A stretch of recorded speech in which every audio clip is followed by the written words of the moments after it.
She was no ordinary woman, born of the sea goddess, caused to walk the earth in human form.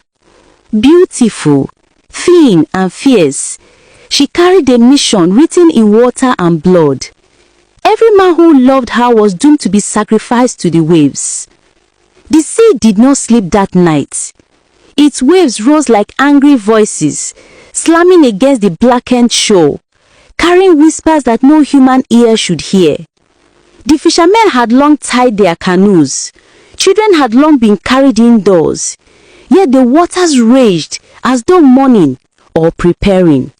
And from the heart of the tide she came. Not born, not washed ashore.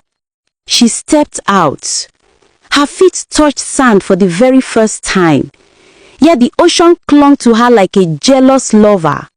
Scales flashed faintly round her ankles before melting into smooth skin, her wet head dripping silver as though the moon had emptied its light upon her. The air around her felt wrong, too still, too watchful. Her eyes carried no warmth. They were storm-colored, sharp enough to silence the night itself. At dawn, the villagers saw her.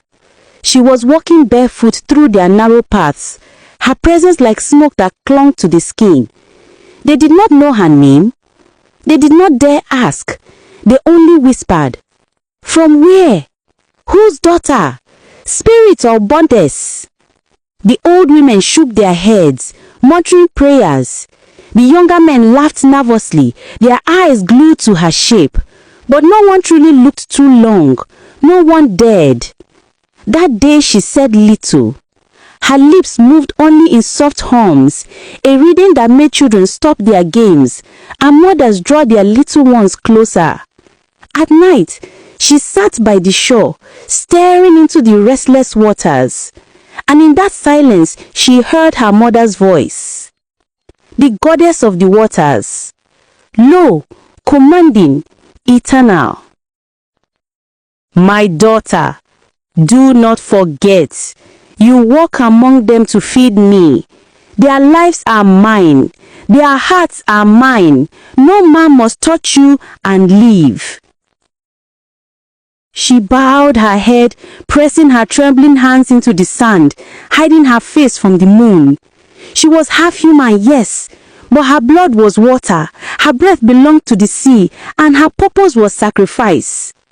The first was a boy, barely a man, bold with youth, too eager to prove himself. He followed her laughter down by the shore, certain it was invitation. The villagers found his body the next morning, floating face down, her lips still curved in a smell that had frozen before the water claimed him. The second was a strong fisherman. He left at dawn in his canoe, chasing her shadow on the waves. His boat returned at dusk, empty, drifting back empty. His paddle snapped in two, as though the sea itself had beaten through it. He was never seen again. The third was a man of pride, a trader from another village, dressed in fine cloth, his tongue slick with honeyed words. He boasted he would win her, that no spirit or goddess could resist his charm. They found him 3 days later on the rocks, his body twisted, his eyes open wide, staring forever at the horizon. By then the village had stopped pretending. They did not call her stranger anymore. They called her daughter of the goddess, and they said it with both awe and fear. Yet, still, the men could not resist her. Her laughter was soft thunder. Her gaze was a net no fisherman could escape.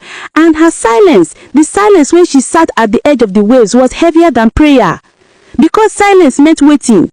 Silence meant the goddess was watching. Silence meant the next heart was already chosen. Please don't forget to follow, like, comment, and share. To be continued.